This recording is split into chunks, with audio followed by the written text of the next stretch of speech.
மகிமை நம்முடைய வாழ்க்கையிலே வெளியரங்கமாகுவதற்காகவே தேவன் நம்மை ரட்சித்திருக்கிறார். கர்த்தருடைய மகிமை வெளிப்படுவதற்காகவே தேவன் நம்மை சிருஷ்டித்திருக்கிறார்.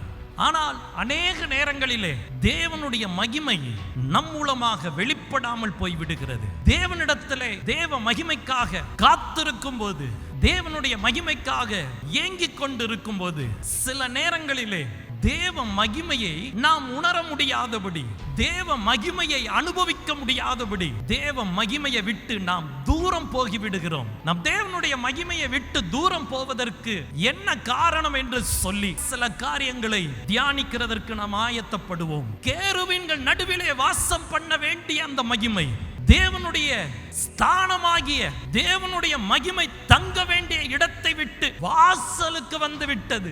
கேருபீன்கள் நடுவிலே இருந்த தேவ மகிமை வாசலுக்கு போனது. வாசலுக்கு போன மகிமை கேருபீன்கள் நடுவில் வந்தது. கேருபீன்கள் நடுவிலே இருந்த மகிமை நகரத்துக்கு கிழக்கே இருக்கிற மலையாகிய ஒலிவ மலைக்கு நேராய் போய் அங்கே போய் நின்றது. தேவ மகிமை அங்கும் இங்கும் நகர்ந்து கொண்டு இருக்கிறதை நாம் பார்க்க முடியும். தேவனுடைய மகிமையை தங்க வைக்கக்கூடிய, தேவ மகிமையை தாபரிக்க வைக்கக்கூடிய பரிசுத்தம் எனக்கும் உங்களுக்கும் தேவை. இஸ்ரவேல் ஜனங்கள் தேவனுக்கு கோபம் ஊட்டினபடியினால், தேவனுக்கு விரோதமாய் பாவம் செய்தபடியினால், தேவனுக்கு விரோதமாய் கீழ்ப்படியாமல் நடந்தபடியினாலே தேவ மகிமை இருக்க வேண்டிய ஸ்தானத்தை விட்டு நகர்ந்தது. தேவ மகிமை உங்க வாழ்க்கையில ஒரே இடத்துல இருக்கணும்.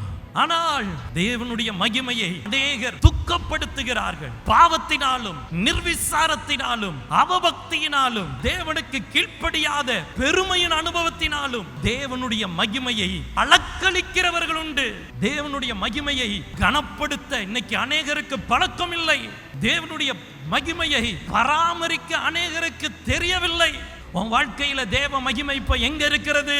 நீ தினந்தோறும் தேவ மகிமையில் அகமகிழத்தக்கதா இருக்கிறதா? தினந்தோறும் தேவனுடைய மகிமையை அனுபவித்து அந்த மகிமைக்குள் வாழக்கூடிய ஒரு வாழ்க்கை உனக்கு உண்டா?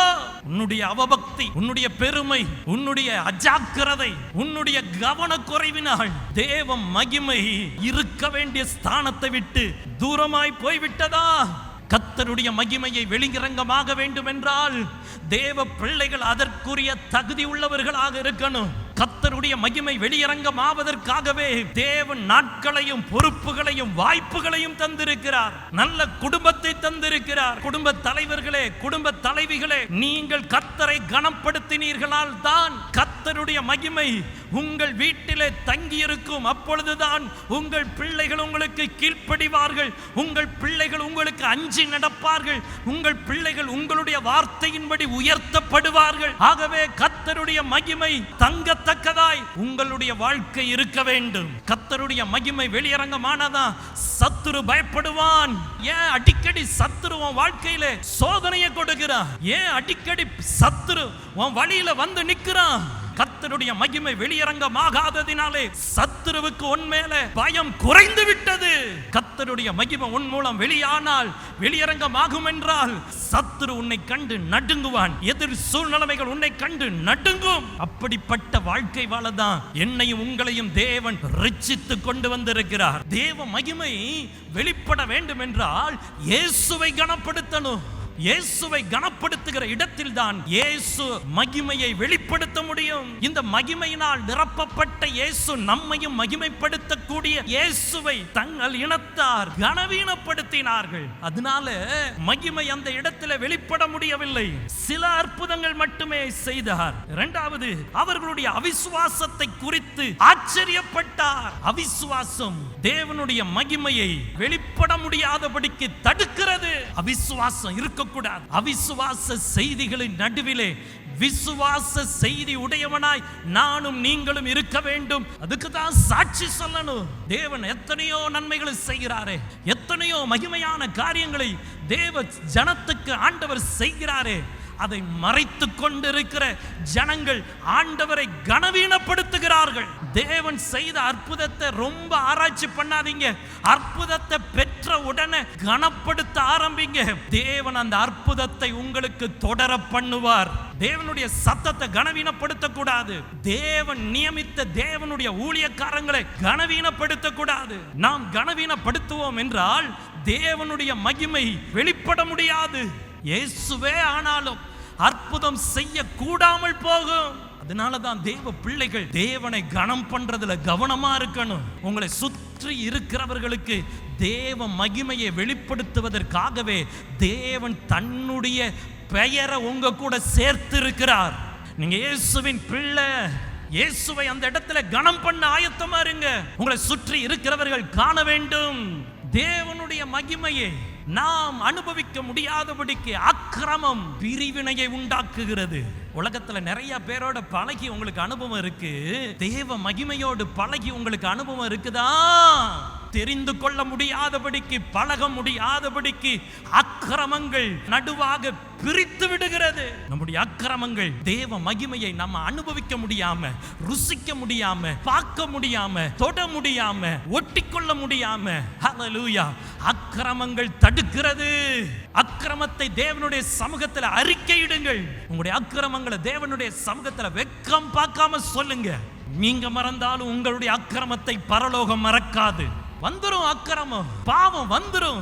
உடனே ஆண்டவர்கிட்ட அறிக்கையிடணும். அறிக்கையிட்டு அதை விட்டு விடுகிறவன் இரக்கம் பெறுவான். அக்கிரமத்தை மறந்து மறந்து மறந்து அதை அறிக்கையிடாம விட்டுறக்கூடாது. அறிக்கையிடாம விட்டுட்டோம்னா அக்கிரமம் ஒரு சுவரை போல எழும்பிவிடும். தேவ மகிமையை நம்மால பார்க்க முடியாது. தேவ மகிமையை நம்மால ருசிக்க முடியாது. கொஞ்ச நாள்ல தேவ மகிமைக்கு எதிர்த்து இருக்க போயிருவோம். தேவ மகிமையை நம்ம அசட்ட பண்ண ஆரம்பிச்சிருவோம். தேவ மகிமையை நம்ம குறை பேச ஆரம்பிச்சிருவோம். மற்றவங்க அனுபவித்துக் கொண்டு இருப்பார்கள், நாம் அனுபவிக்காமல் இருப்போம். தேவ மகிமைக்கும் நமக்குள்ள ஒரு தொடர்பு இருக்கணும், ஒரு பழக்கம் இருக்கணும், ஒரு உறவு இருக்கணும். ஒரு மரம் இருக்கு, இல்லைன்னா ஒரு செடி இருக்குது. அந்த செடியை இன்னொரு செடியோட ஒட்டி வைக்கும் போது இந்த செடி அதிக நல்ல குணத்தோடு, சிறப்பான குணத்தோடு இந்த செடி வளருகிறது. அதே மாதிரிதான் தேவ மகிமைக்கும் நமக்கும் ஒரு ஒட்டு வேணும். ரட்சிப்பு தேவனுடைய மகிமையை நீ அனுபவிக்க உரிமை கொடுக்கிறது. அல்லேலூயா.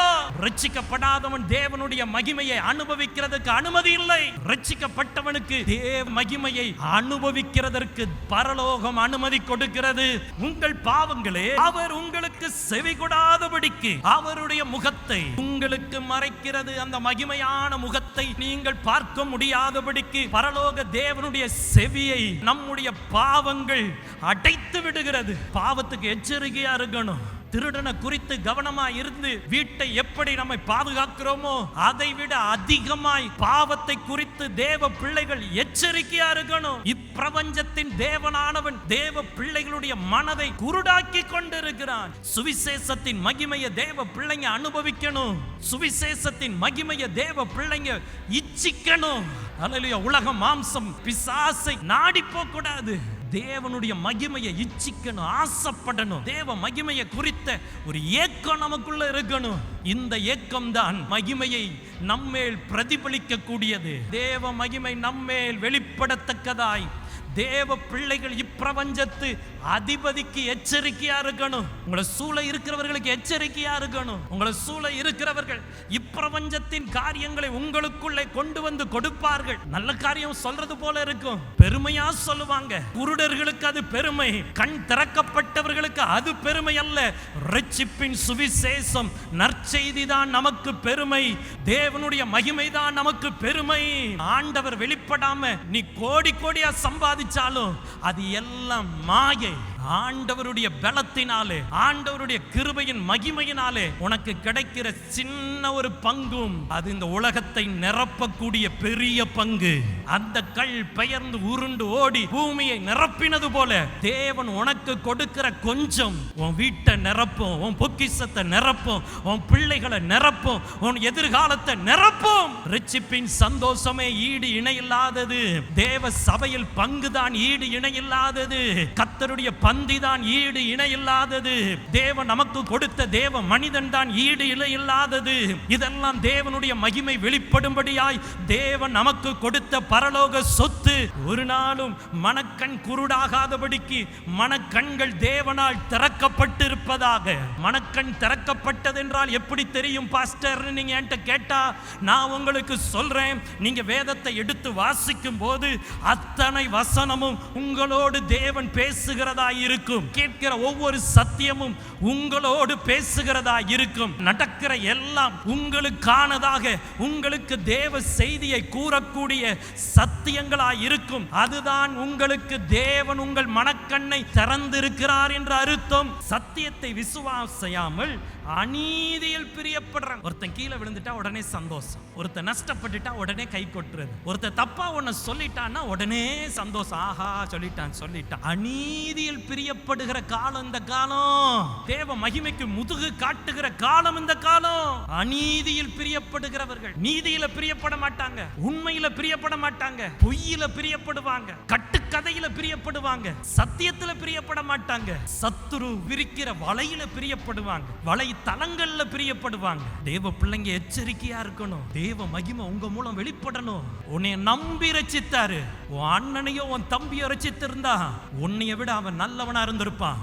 அநீதியில் பிரியப்படாது. அடுத்தவன் வாழ்க்கையை குறித்து கதை கேட்கிறதுல பிரியப்படக்கூடாது. அதெல்லாம் தேவ மகிமையை உங்களை விட்டு அற்று போக பண்ணும். விசுவாசம் என்கிறது தேவ பிள்ளைகளுடைய சொத்து. இந்த சொத்தை இந்த வசனத்தை விசுவாசிக்கிறதுக்கு தான் பயன்படுத்தணுமே ஒழிய பொய்ய விசுவாசிக்க பயன்படுத்தக்கூடாது. பொய்யான சத்தியங்கள், பொய்யான உபதேசங்கள், பொய்யான கட்டு கதைகள், பொய்யான அற்புத அடையாளங்கள் நடக்கும், பொய்யான தீர்க்க தரிசனம் நடக்கும், பொய்யான அதிசயங்கள் நடக்கும். அதுல நம்ம சாய்ந்து போக கூடாது. விசுவாசத்தை தொடங்கினவரும் முடிக்கிறவருமாகிய இயேசு கிறிஸ்துவை நோக்கி, லக்கை நோக்கி தொடர வேண்டும். நம்முடைய வாழ்க்கையை கிராஜுவலா மேல ஏற்றி பரலோகத்திலே உன்னதங்களிலே அவரோடு கூட உட்கார பண்ணுகிற ஜீவனுள்ள தேவனோடு கை கோர்க்கணும். தேவன் உன்னை ரட்சித்த நாள் முதல் கைப்பிடித்து நடக்க பழக்குவார். அதுல கரெக்டா இருக்கணும். அநீதியை காணும் போது உங்களுக்குள்ள தேவ பயம் வரணும். ஐயோ அநீதியை குறித்து ஒருத்தங்க பேசுறாங்கன்னா அந்த இடத்தை விட்டு ஓடணும். அநீதிக்கு நமக்கு எல்லளவேனும் சம்பந்தம் இருக்க கூடாது. வேற்றுமையான நிழல் கூட இருக்க கூடாது. அநீதிக்காரர்களோடு சேரக்கூடாது. உங்களுக்கு மேல இருக்கிறவங்களை நீங்க கனம் பண்ணி பழகணும். நீங்க வேலை பார்க்கிற ஸ்தலத்துல உங்களுக்கு மேல இருக்கிறவங்களை நீங்க கீழ்ப்படிஞ்சு அவங்களை கனப்படுத்தி அவங்களுக்கு நீங்க இணங்கி இருக்கணும். அதுக்கு மாறான எல்லாம் அநீதி. கூட சேர்ந்தவங்க அதுக்கு மாறாதான் பேசுவாங்க. அந்த அநீதி உங்க செவிகளுக்கு வரக்கூடாது. அந்த அநீதியை கண்டு நீங்க ஒதுங்கணும். உங்க வாழ்க்கை உயர்வுக்கு அநீதியான நிறைய காரியங்களுக்கு உலகம் ஆஃபர் பண்ணும். அதுக்கு செவி கொடுக்க கூடாது. கர்த்தர் என்னை நடத்துவார், நான் கர்த்தருக்கு காத்திருக்கிறேன், நான் பொறுமையா காத்திருக்கிறேன் சொன்னா நாளானாலும் பரவாயில்லை. உங்களை தேவன் செவ்வையான இடத்திலே நேராய் நடத்துகிறவராய் இருக்கிறார். எகிப்தியர் இஸ்ரவேல் ஜனங்களை பின்தொடரும்படி இருதயத்தை தேவனே கடினப்படுத்தினார். எகிப்தியர் இஸ்ரவேல் ஜனங்களை போக விட்டுட்டாங்க. ஆனால் அவங்களுக்கு மனசு வரல. இவ்வளவு நாள் இஸ்ரவேல் ஜனங்களை வச்சு உயர்வையும் ஆறுதலையும் நன்மைகளையும் பெற்ற எகிப்தியர்கள் இப்ப இஸ்ரவேல் ஜனங்கள் போறாங்கன்னு ஒண்ணு அவங்களால பொறுக்க முடியல. அவர்களுடைய இருதய கடினம் அடைந்தது. இருதய கடினம் தேவ மகிமையை வெளிப்படுத்தும். ஆனால் தேவ மகிமை உனக்கு விரோதமாய் எழும்பும். தேவ மகிமை ஆதரவா மட்டுமல்ல, தேவ மகிமை உங்க இருதய கடினத்தின் நிமித்தம் உங்களுக்கு எதிராகவே வரும். அதனால தேவ மகிமை உங்களுக்கு எதிராய் வராதபடிக்கு இருதயம் என்னைக்கும் லகுவா இருக்கணும். கல் இருதயம் இருக்கவே கூடாது. கல்லா இருக்குதா, கண்ணீர் வரமாட்டுங்குதா, தேவ வசனத்தை கேட்கும் போது உங்க இருதயம் மெழுகு போல உருக மாட்டுங்குதா, அறைய பூட்டுங்க, இந்த கல்லை மாத்துங்க ஆண்டவரேன்னு சொல்லி ஆண்டவர்ட்ட கெஞ்சுங்க. தேவைப்பட்டா உபவாசம் இருங்க. இருதய கடினம் தேவன் எதிர்க்கிற ஒரு காரியம். எகிப்திய ஜனங்கள் இருதய கடினத்தினாலே தங்களுடைய ராணுவத்தை இழந்தார்கள். தங்களுடைய குதிரை வீரர் வீரர்களை இழந்தார்கள். எல்லாத்தையும் செங்கடல்ல அழிக்க ஒப்பு கொடுத்தார்கள். இருதய கடினம் உங்களுடைய பலத்தை இழந்து போக பண்ணும். கடினம் வேண்டாம். கர்த்தருடைய வார்த்தை கேட்கும் போது இணங்குங்க, கீழ்ப்படிங்க. புரியுதோ புரியலையோ கேள்வி கேட்காதீங்க. கேள்வி கேட்கிறது கடின இருதயத்தின் ஒரு அடையாளம். கேள்வி கேட்காம கர்த்தாவே சொல்லும், அடியேன் கேட்கிறேன், அவ்வளவுதான். தாய்க்காக, தாய் முகத்துக்காக அப்படியே விழித்து இருக்கும். சில நேரம் காய்ச்சலே வந்துடும், சில நேரம் வியாதியே பற்றும், சில நேரம் மெலிஞ்சே போயிடும். அந்த மாதிரி தேவ பிரசன்னத்துக்காக நம்முடைய இருதயம் மெழுகு போல இருக்கணும். கடின இருதயம் வேண்டாம். உங்களுக்கு அறிவு கூடியிருக்கலாம், உங்களுக்கு அனுபவம் கூடியிருக்கலாம், வயசு போயிருக்கலாம். ஆனா தேவ பிரசன்னத்துக்கு முன்பாக நம்முடைய இருதயம் ஹல்லேலூயா மெழுகு போல இருக்கணும். அல்லேலூயா. நம்முடைய அவபக்தியினாலே, நம்முடைய கீழ்ப்படியாமையினாலே, நம்முடைய பாவத்தினாலே, நம்முடைய பெருமையினாலே தேவனுடைய மகிமை இருக்க வேண்டிய ஸ்தானத்தை விட்டு நகர்ந்து போகிறது. தேவனுடைய பிள்ளைகள் இதில் எச்சரிக்கையா இருக்க வேண்டும். தேவன் உங்களுக்கு கொடுத்த பங்காகிய தேவ மகிமை, ரட்சிக்கப்பட்டவனுக்கு கிடைத்த பெரிய பரிசு தேவ மகிமை. இந்த மகிமையை நாம் இழந்துவிடக் கூடாது. அந்த மகிமை இருக்க வேண்டிய ஸ்தானத்திலே நம்மோடு கூட இருக்க வேண்டும். தேவ மகிமை உங்க வாழ்க்கையின் நடு மையத்தில் இருக்க வேண்டும்.